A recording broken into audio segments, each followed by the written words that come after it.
মুসলমান টাকা টাকা করে মরে গেল, পয়সা পয়সা করে কবরে পয়সা নিয়ে জানি বাবা টাটা বিল্লা মরেছে না মরে? আরে বাবা রতন টাটা, রতন টাটা তো মরে গেছে, ও তো পয়সার উপরে গদিতে বসে থাকতো। তুমি কিসের পয়সার গরম দেখাচ্ছ? মৌলী সাহেব, পীর সাহেব, হুজুর, খেজুর, কিসের পয়সা দেখাচ্ছ তুমি? তুমি টাটা, রতন টাটা থেকে বড় লোক? তুমি মুকেশ আম্বানির থেকে বড় লোক? তুমি আদানির থেকে বড় লোক? এই কিছু মানুষ আছে না, পয়সা আছে মনে করে পয়সাতে সবকিছু করে ফেলবো, একটা সেকেন্ড লাগবে না। কি বললাম? মালা মালা মদ কেবল মুখে তুলে নিয়ে চলে আসে, হয়ে গেল, হয়ে গেল, হয়ে গেল। কথা বুঝলে? জোকারবার্গ, বিল গেটস হতে পারে? কিসের? টাটা মরে গেছে। কে? যে ধর্মের মানুষ যেভাবেই মরে, সকলকে কবরে যেতে হবে না? টেবিল ফ্যান ব্যবস্থা করব, আমার চারিদিকে ঘিরা দেখছি, ছোট টেবিল ফ্যান। এই কথা বুঝলেন? এটা জানেন কি আপনারা? অনেক ধর্মের মানুষ আছে না, পার্সি বলে একটা ধর্ম আছে, জানেন? পার্সিয়ান। ওরা মরে গেলে লাশগুলোকে ঝুলিয়ে দেওয়া হয়। কি করা হয়? ওই পাখিতে খেয়ে খেয়ে খেয়ে খেয়ে শেষ করে দেবে, একটা জায়গা আছে ওদের ঝুলিয়ে দেয়। কথা বুঝে? কে তোমরা ফিরে এসো, জোরে বলো। আমার দিকে ফিরে এসো। ইয়া আইয়াতুহান নাফসুল মুতমাইন্না ইরজিই ইলা রাব্বিকে, তুমি তোমার আল্লাহর দিকে ফিরে এসো, জোরে বলুন। আল্লাহ আমাদের কত ভালোবাসেন, কত ভালোবাসেন। এই জানো যেমন মা বাপ, এই জান ছেলে যখন কোনো খারাপ কাজ করতে যায়, কোনো জায়গায় বাজে জায়গায় যায়, মা বাপ বলে যাবি না, যাবি না, আমার দিকে ফিরে আয়। আল্লাহ পাক মা বাপের অন্তরে ছেলের প্রতি কত মহব্বত দিয়েছেন, আর সেই আল্লাহ বান্দাকে তৈরি করেছেন ভাইজান অনেক আশা নিয়ে। ভাই এই বান্দা আমাকে ডাকবে, আমি ছাড়া অন্য কাউকে ডাকবে না। তাই আল্লাহ বলেন, এ বান্দা রে, তোদেরকে আমি কপালটা দিয়েছি, পেশানিটা দিয়ে দিয়েছি। একটা কথা বান্দা রে, এ বান্দা বান্দি, তোরা যখন নামাজ পড়বি, তোরা যখন সিজদা দিবি, তোরা যখন মাটিতে মাথাটা ঠেকাবি, কপালটা ঠেকাবি, অন্য কোন সৃষ্টিকে সামনে রেখে কপাল ঠেকাবি না। একমাত্র আমি আল্লাহকে সম্মুখে রেখে কপালটা ঠেকাবি।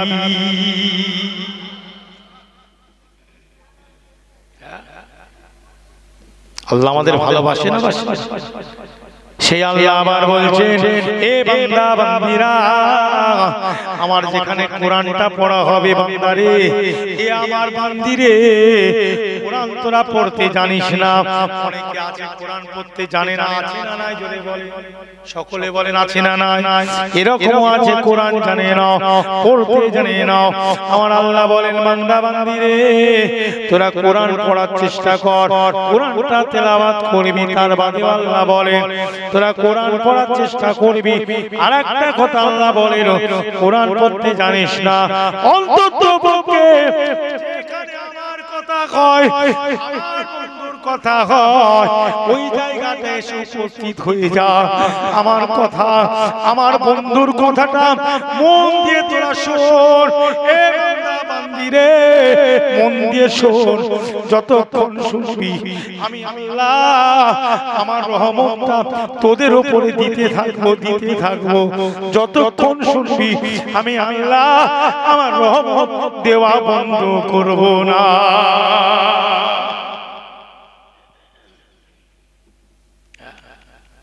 তবুও ভাই চিন্তা করে আল্লাহ আমাদের কত ভালোবাসে, জোরে বলুন না সুবহানাল্লাহ। কি মহব্বত, কি ভালোবাসা। আমার নবী পাক কত ভালোবাসে। হাসরের ময়দানে আপনি উঠবেন, আমি উঠবো, এইভাবে একসাথে। বাপ ছেলেকে চিনতে পারবে না, ছেলে বাপকে চিনতে পারবে না। কথা ঠিক আছে? কেউ কেউ খবর নিয়ে আসবে, সব আম্বিয়ারা বলবে উম্মতি উম্মতি উম্মতি উম্মতি, এই নাফসি নাফসি নাফসি। নাফসি নাফসি করবে, যেটা নবী আমি সব নিজেদের নাফসে পাবে।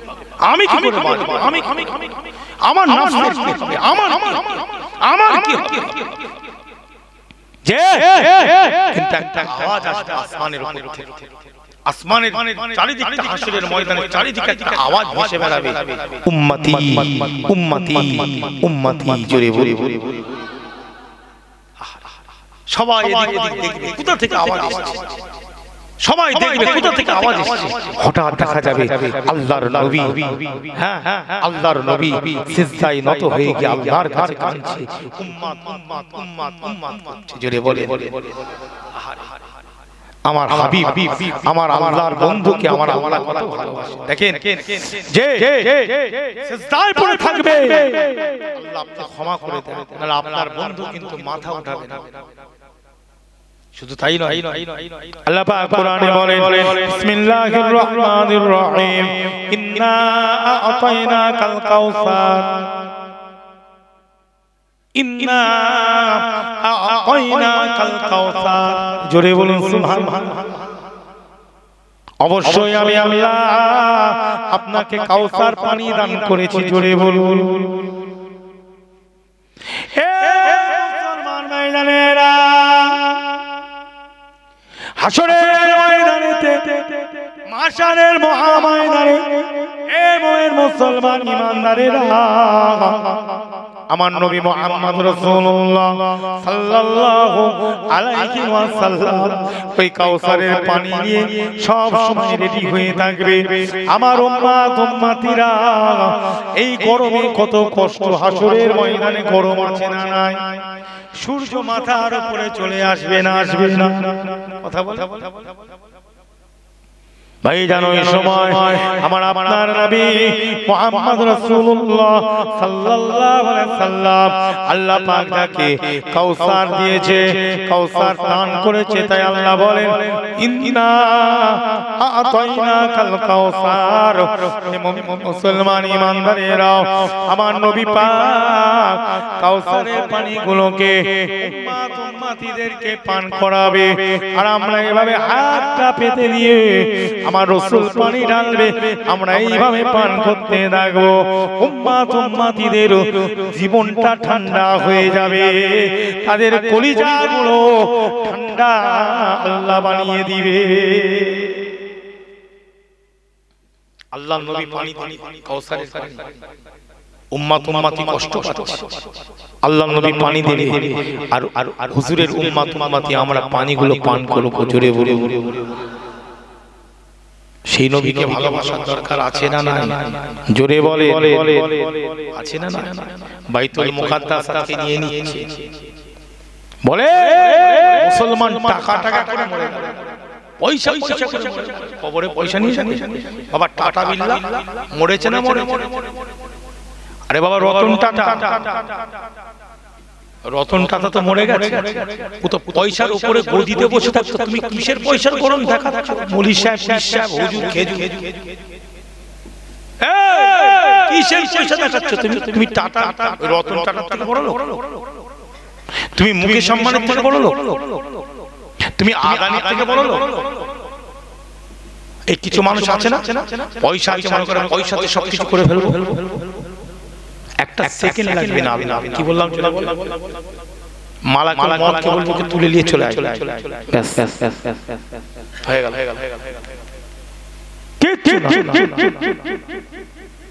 কথা বুঝলে? জোকার বিল গেটস হতে পারে কিসের?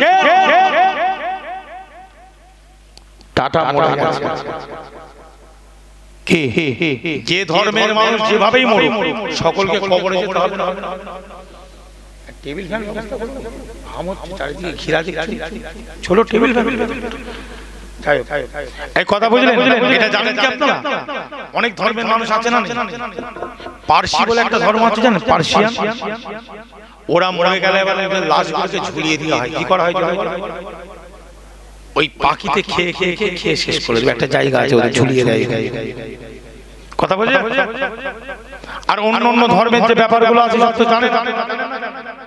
মুসলমানটা ছেড়ে দিয়ে কি কেউ ঝুলায়, আছে না এরা ও যে যাই সকলকে মাটির তলায় আর মনকে নেকিরের খপ্পরে পড়তে হবে না ওখানে পড়তে হবে আর ওখানে সওয়াল জবাব উত্তর দিতে পারবে না ফিনিশ করে দেবে আল্লাহ নবী বলেন মালাকানা সুওয়াদানে আজরাকানি এ মুসলমান ভাইজানেরা এ ইমানদারেরা আমার নবী পাক বলেন মালাকানা সুওয়াদানে আজরাকানি আল্লাহ পাক দুটো ফেরেশতাকে পাঠিয়ে দেবে তাদের দেখতে কালো হবে তাদের চোখ দুটো নীল হবে ভাইজান তিরমিজি শরীফের মধ্যে লেখা আছে প্রশ্ন করবে মান রাব্বুকা মা দীনুকা মা কিতাবুকা মান নবিয়ুকা সব প্রশ্ন কিন্তু বুখারী শরীফের মধ্যে একটা হাদিস এসেছে এই তিনটে প্রশ্নের কথা নেই একটা প্রশ্নের কথা আছে এই জানো এই কবরের মধ্যে আপনারা আমার নবীকে আল্লাহ পাক পাঠিয়ে দেবেন এই জানো আর ওই মাইয়াতকে তুলবে যে ধর্মেরই মানুষ হোক জিজ্ঞাসা করবে তুমি কি জানো এই মানুষটাকে এই মানুষটার ব্যাপারে কি বলতে পারবে তখন সঙ্গে সঙ্গে যে জবাব দেবে আল্লাহ পাক তার কবরটাকে 70 গজ লম্বা 70 গজ চওড়া বানিয়ে দিবে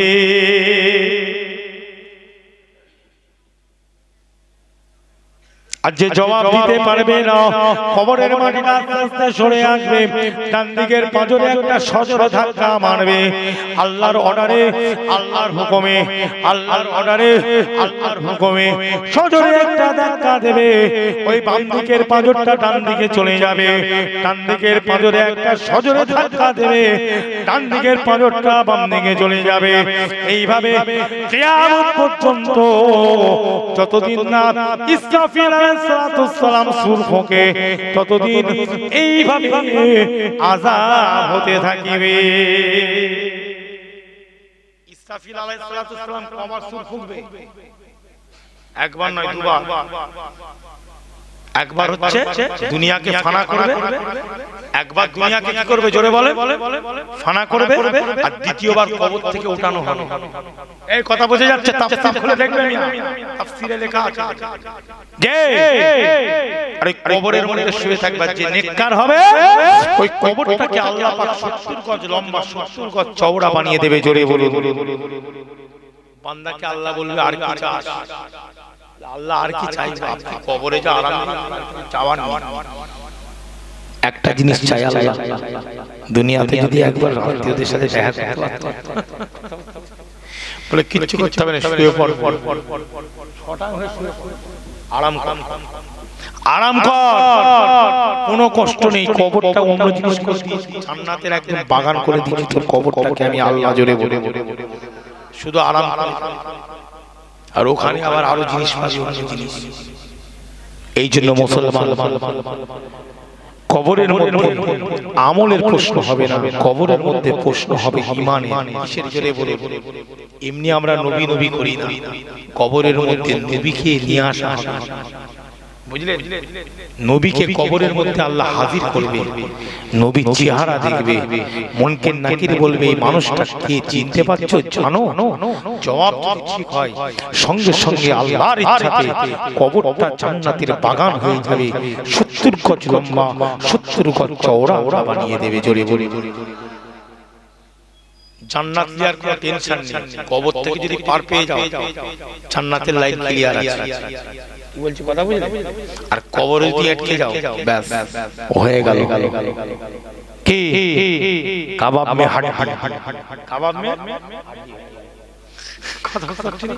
ওই জায়গায় যদি পার পেয়ে যাও যে উসমান হুজুরের মতো মানুষ হে মুসলমান এমনি আমরা বলি না কবর জিয়ারত এমনি বলি উসমান হুজুরের মতো মানুষ কবরের কাছে গিয়ে কাঁদছে বুঝলেন বলেন উসমান হুজুর আমরা হতে পারবো হতে পারবো তিনি কাঁদছেন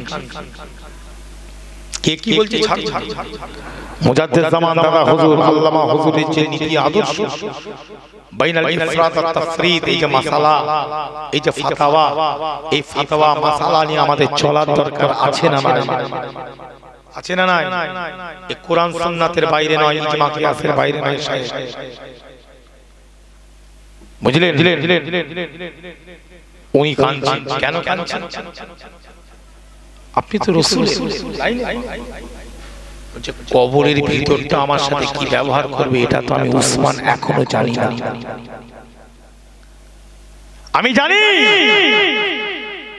আমি রাসূলের সাহাবী, আমি জানি রাসূলকে আমি মহব্বত করি, কিন্তু কবরটা কেমন, কবরের ভিতরটার পরিস্থিতি পজিশন কেমন আমি উসমান তো এখনো জানি না। আমি তো শুইনি কবরে, সেই জন্য কাঁদছি কবরটা যেন আমার সঙ্গে খারাপ ব্যবহার না করে ফেলে। ওনার মতন মানুষ যদি কবরের কাছে গিয়ে কাঁদে, আর আমরা এমন হয়ে গেছি যেন জান্নাতের একদম সার্টিফিকেট পেলিয়ে বসে আছি, এমন করে ঘুরছে একদম মুখ ফুলিয়ে, চিরজীবন বেঁচে থেকে হাফ টাইম দেবে না, এমন মান মারবে হাফ টাইম দেবে না। আল্লাহ যেন আমাদের ঈমান আর আমলকে হেফাজত করে, জোরে বলেন আমিন। কথা বুঝলে? বড় বড় সাহাবায়ে কেরাম কবরে ভাই সকল, হযরত ওমর ফারুক রাদিয়াল্লাহু তাআলা আনহু তখন খলিফা, 10 বছর খলিফা ছিলেন। কত বছর? জোরে বলেন। 10 বছর। শেষ করে দেব নাকি ভাগ? কি গো বলবো না? শেষ করতে তাবারুকের ব্যাপার আছে, তাই একটু বলবো। একটা 31 বাজে, ঠিক আছে? আরেকটা কথা বলে আমি শেষ করে দেবো, ঠিক আছে? কেন তাবারুকের একটা ব্যাপার আছে, আবার পাশের গ্রামে আসতে হবে আপনাদের। এই যে মসজিদ, আপনাদের মসজিদ নাকি? হ্যাঁ, আবার দাওয়াত আছে। হযরত ওমর ফারুক রাদিয়াল্লাহু তাআলা খলিফার মতন খলিফা ছিলেন, বুঝলেন? জনগণের পয়সা খাওয়া খলিফা ছিলেন। জনগণকে আরো পয়সা দিয়ে দিতেন, জোরে বলে। রাষ্ট্রনায়ক ছিলেন, জনগণকে নিজের পয়সা দিয়ে দিতেন। রাতের বেলায় ঘুরে ঘুরে খবর নিতেন কার খাওয়া হয়েছে কার খাওয়া হয়নি, জোরে বলে। এরকম খলিফা ছিলেন হযরত ফারুক আযম। এই জন্য আল্লাহ নবী বলেছেন, আমার বাদে যদি আল্লাহ পাক দুনিয়ার বুকে কাউকে নবী করে পাঠাতো, হযরত ওমরকে নবী করে পাঠাতো, জোরে বলো। লাউ কানা বাদি নবিয়ুন লাকানা ওমর ইবনুল খাত্তাব। এ মুসলমান ভাইরা, ওমর ফারুক রাদিয়াল্লাহু তাআলা রাতের বেলায় ঘুরে ঘুরে খবর নিতেন কার খাওয়া হয়েছে কার খাওয়া হয়নি। এক সময় উনি দেখতে পেলেন ফাওয়াজাদা মুআয ইবনে জাবাল কায়দান ইনদা কবরিন নবী সাল্লাল্লাহু আলাইহি ওয়াসাল্লাম ইয়াবকি। মুআয ইবনে জাবালকে দেখলেন আল্লাহর কবরের কাছে বসে অঝরে কাঁদছে। মুআয ইবনে জাবাল উনিও রাসূলুল্লাহ সাহাবী, আর হযরত ওমর ফারুক উনিও রাসূলুল্লাহ সাহাবী, কিন্তু ইনি হলেন খলিফা, উনি হলেন প্রজা, কিন্তু দুজনই নবী পাকের সাহাবী। জোরে বলো সুবহানাল্লাহ। আচ্ছা, সুবহানাল্লাহ বললে আমাদের লাভ আছে না লস আছে? কারবারের লস না লাভ? আমরা সব কারবার করি না? যে যা একটা কারবার করি তো, কারো দোকান, কারো মাছের ভেরি, আপনার কারো ধরেন ওই সবজি, এবারে তো পানি হয়ে গেছে, অসুবিধা হয়ে গেছে, অসময়ে পানি হয়েছে, আল্লাহর ইচ্ছা আল্লাহ দেবে ইনশাআল্লাহ। আল্লাহ যেটা চান সেটা ভালোর জন্য, কি গো, আমাদের খারাপের জন্য নয়। এটা মনে করবেন না যে আল্লাহ খারাপ, সব আমাদের ভালোর জন্য, বুঝলেন? তা যাই হোক, যার কারবার আছে। তা মানুষ কারবার করে কেন? লস খাওয়ার জন্য না লাভ পাওয়ার জন্য? লাভ পাওয়ার জন্য। তা ভাই সুবহানাল্লাহ বললে দুনিয়াতেও লাভ, কবরেও লাভ, আখিরাতেও লাভ। ডান হাতে আমলনামা পাওয়ার একটা লাইনও আছে। আর আল্লাহ এই সুবহানাল্লাহ রসিলাতে আল্লাহ সব কিছু রিজিক, যা কিছু চিন্তা করছেন, টেনশনে আছেন, সব কাটিয়ে দিতে পারেন, জোরে বলে। এইজন্য সুবহানাল্লাহ বলার জন্য বেশি জোর জবরদস্তি করা যাবে না। সুবহানাল্লাহ পড়বেন আম্মার সাথে কি বলছে বলে নয়, আপনার মহব্বতে আপনি পড়বেন, কথা ঠিক না বল। তাকবীর যখন দেবেন আম্মার সাথে কি বলছে বলে নয়, এটা এগুলোকে নিয়ে মজা করতে যাবেন না, এগুলো দুনিয়াবি কথা নয়। এর সঙ্গে আল্লাহ রাসূলের সম্পর্ক আছে না নাই? যোগাযোগ আছে না নাই জোরে বলে। এগুলি যখন বলতে বলবে কোন বক্তা, একবার কেন 6 বার যদি বলতে পারে, 10 বার যদি বলতে বলে 10 বারই বলবে। কেন? লাভ হচ্ছে আপনার, যে বলবে তার লাভ, সব দিক থেকে লাভ। কথা ঠিক না? একটু মহব্বতের সঙ্গে তাকবীর দেন। নারে তাকবীর, নারে তাকবীর, নারে তাকবীর, নারে তাকবীর, নারে তাকবীর। আল্লাহুম্মা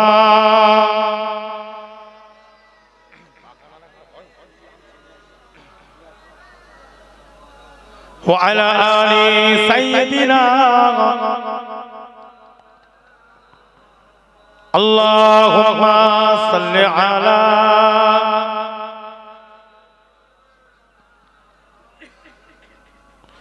ওয়া আলা আলি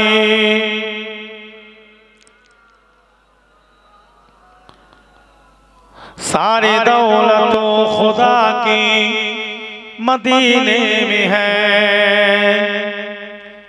ताजदारे ज़माना मदीने में है, तेरी खातिर बनाए गए दो जहां, आफ़ताबे दो आलम मदीने में है, आफ़ताबे दो आलम मदीने में है।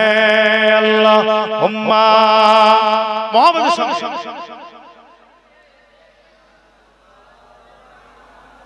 व अला आली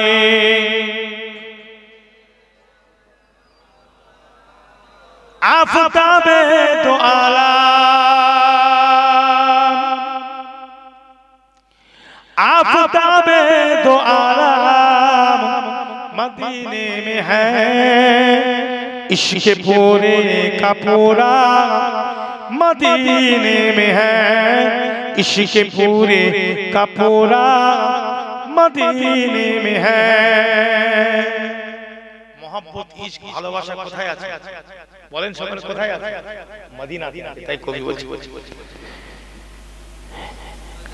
আফতাবে দো আলম, आफ़ताबे दो आलम मदीने में है, इश्क़ पूरे का पूरा मदीने में है, हुस्न सारे के सारा, हुस्न सारे के सारा मदीने में है, इश्क़ पूरे का पूरा मदीने में है, इश्क़ पूरे का पूरा मदीने में है, सारे दौलत खुदा की मदीने में है, ताजदारे ज़माना मदीने में है, ताजदारे ज़माना मदीने में है।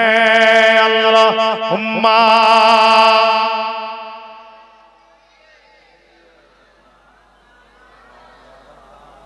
व अला आली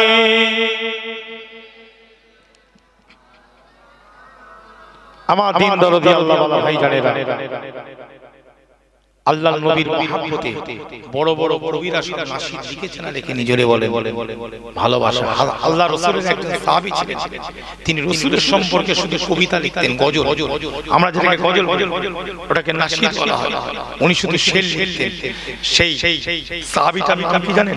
হাসান ইবনে সাবিত রাদিয়াল্লাহু তাআলা আনহু। জোরে বলুন।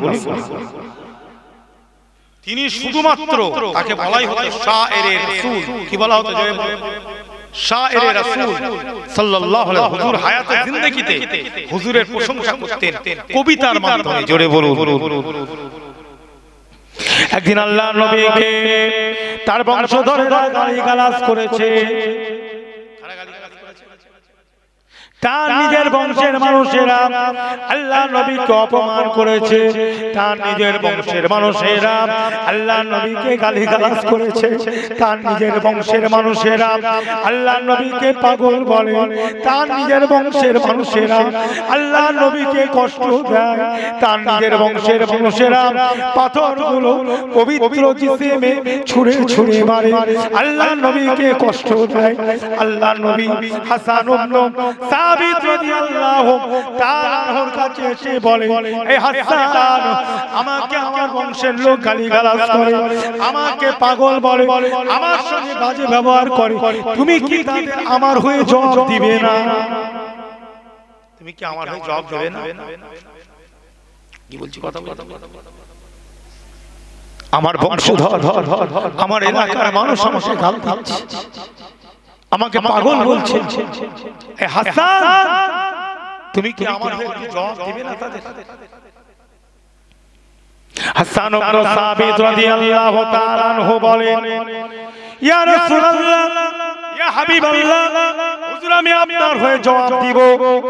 সঙ্গে সঙ্গে আল্লাহর নবী বলেন, এই হাসান ইবনে সাবিত শুনে রেখে দাও, যে বংশের লোক গালি দিচ্ছে ওই বংশের আমিও তো একজন মানুষ, আমিও তো একজন সদস্য, তাহলে তুমি যদি জবাব দাও আমিও তো পড়ে যাব। কিভাবে তুমি কবিতার মাধ্যমে জবাব দেবে আমি একটু জানতে চাই। সঙ্গে সঙ্গে হাসান ইবনে সাবিত বলেন, ইয়া নবী আল্লাহ, ইয়া রাসূলুল্লাহ, হুজুর আপনারা রুটি খান না? আমরা রুটি খাই না? রুটি খুমির হয় না? খুমির কি গো, খুমির হয়? এবার বুঝে আল্লাহ নবী হাসান ইবনে সাবিত বলেন, ইয়া নবী আল্লাহ, ইয়া রাসূলুল্লাহ, যেমন খুমিরের মধ্যে একটা চুল ঢুকে গেলে ওই চুলটাকে বার করে নিলে খুমির চুলে লেগে থাকে না, ঠিক অনুরূপ ভাবে আপনাকে ওখান থেকে চুলকে যেমন বার করলে খুমির লেগে থাকে না, ওদেরকে এমন ভাবে আমি শায়েস্তা করব, যদি ওই বংশের আপনি মানুষ হন, আপনার গায়ে আমার একটাও কথা লাগবে না, চুলের মতো আপনাকে তাদের থেকে আলাদা করে দিব। জোরে বলবো মহব্বত ঠিক ওমর কাঞ্চন ফাওয়াজাদা মুআয ইবনে জাবাল কায়দান ইনদা কবরিন নবী সাল্লাল্লাহু আলাইহি ওয়াসাল্লাম। হাদিসটি আপনি পাবেন আয-যাদিরা বলে একটা হাদিসের কিতাবে, উনি আমার নকল করেছেন, হাদিসটা নকল করেছেন তারগীব এবং তাহযীব থেকে, হাদিসটা উনি নকল করেছেন। জি, আয-যাদিরা যিনি লেখক উনি, জি, এই হাদিসটা তারগীব এবং তাহযীবের মধ্যেও পাবেন। জি, ওখানে কি আছে? হযরত ওমর ফারুক খলিফা উনি হঠাৎ পেয়েছেন ফাওয়াজাদা মুআয ইবনে জাবাল, অতঃপর তিনি পেয়েছিলেন। ওয়াজাদা মানে পাওয়া, ওয়াজাদা মানে কি জোরে বলেন?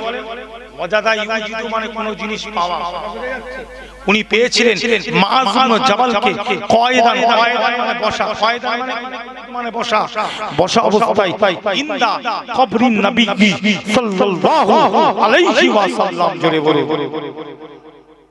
তাহলে নবী আম্বিয়া ওলি আল্লাহদের কবরের কাছে গিয়ে বসে জিয়ারত করা যাবে না? যাবে। কবরের কাছে যাওয়া যাবে না? যাবে না। অনেকে বলে যাবে না। হাদিস শুনুন, হাদিসের সাহাবী ইনদা কবরিন নবী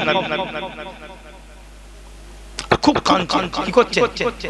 মুআয ইবনে জাবাল খুব কাঁদছেন, খুব কাঁদছেন।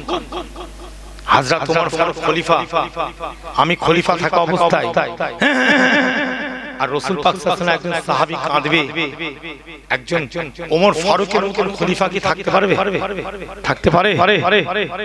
মুআয ইবনে জাবালের কাছে গেছে, মুআয ইবনে জাবালের কাছে হযরত ওমর ফারুক, হযরত ওমর ফারুক রাদিয়াল্লাহু তাআলা আনহু কে মুআয ইবনে জাবালকে বলছেন, মুআয আসসালামু আলাইকা, আপনি কাঁদছেন কেন?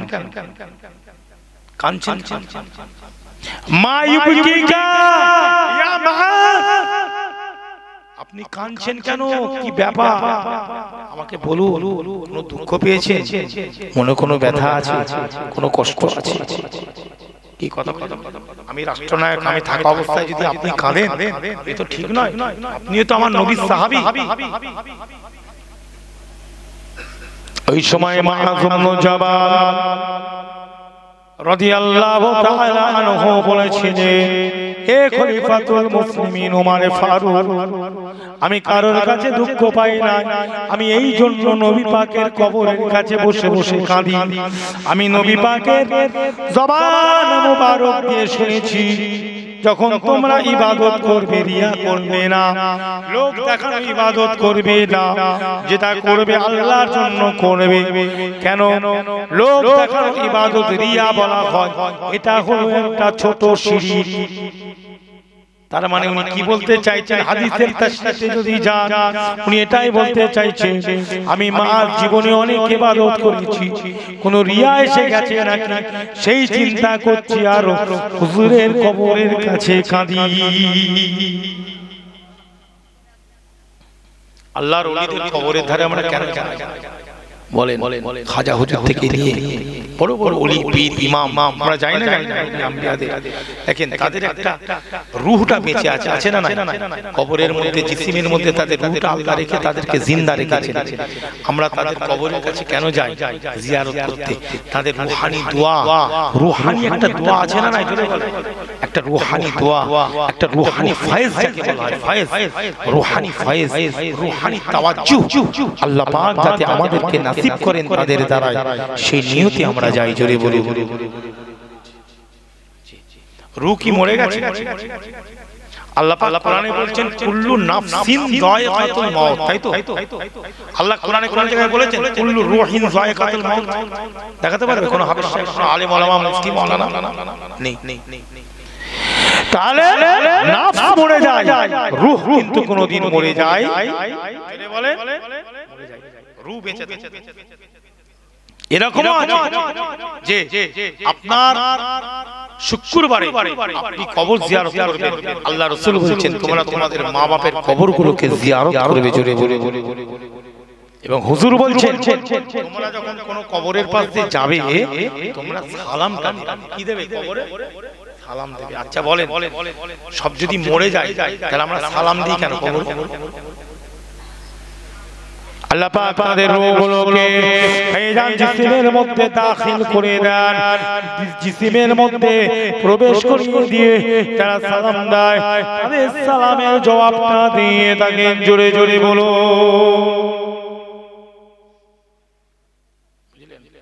আল্লাহ ভাই সকল সেই ওমরে ফারুক রাদিয়াল্লাহু তাআলা আন কথা বোঝেন, সেই ওমরে ফারুক রাদিয়াল্লাহু তাআলা আল্লাহ রাসূল যার ব্যাপারে দেখেন, আল্লাহ রাসূল যার ব্যাপারে বলেছেন ফারুক, কি বলেছেন জোরে বলেন? ফারুক মানে জানেন, উনি হক সত্য মিথ্যাকে সবচেয়ে আলাদা করে দিতেন। যেখান থেকে যেতেন ইবলিস শয়তান থেকে নিয়ে শয়তান, মরদুদ, চিটিংবাজ, জোচ্চোর, ডাকাত, চিটিংবাজ সব ভয় পালাতো আগে থেকে। যে ওমর এসেছে ওর নাম শুনে জোরে বলা যাবে সুবহানাল্লাহ, বুঝলেন? নাম শুনে পালাতো। অতএব সেই নবীকে মহব্বত করার দরকার আছে না? সেই নবী কোরআনের জন্য মার খেয়েছে না খায়নি? আর একটা হাদিস শুনবেন, একটা বুখারী শরীফের হাদিস। জি, নবী কেমন কষ্ট করেছে দেখুন। বদরের ময়দানে একটা হাদিস বলছি আপনাদের কাছে। وعن عبد الله بن عباس رضي الله تعالى عنهما يوم بدر اللهم انشدك عهدك ووعدك اللهم ان شئت لم تعبد فاخذ ابو بكر بيده حسبك জোরে বলুন। এ মুসলমান ভাইরা, বুখারী শরীফ 2 জিলদ 2 কিতাবুল মাগাজির মধ্যে হাদিসটা আপনি পেয়ে যাবেন। আব্দুল্লাহ ইবনে আব্বাস থেকে হাদিসটা riwayat। ভাইজান 2 হিজরিতে বদরের ময়দানে কুরআনের জন্য, শরিয়াতের জন্য, ইসলামের জন্য, নিজের স্বার্থে নয়, চেয়ার পাওয়ার জন্য নয়, বাদশা হওয়া বলে নয়, নেতা হওয়া বলে নয়, অন্য লোভে নয়, জমি পাওয়ার লোভ নয়। ভাইজান আমার রাসূল, আমার নবী সাহাবারা জমির জন্য নয়, জায়গার জন্য নয়, বড় নেতা হব, বড় কিছু হব এই জন্য নয়। তারা যা কিছু করেছেন আল্লাহকে রাজি করার জন্য করেছে। বাবাজি ওইখানে দিয়ে লাভ নেই, পিঠে দিতে হবে। চাচার কবর কোথায় জিয়ারত করছে, কোথাও হবে না। কত বড় কেন ফ্যান আনলাম, একটা ছোট ফ্যান আনলাই তো।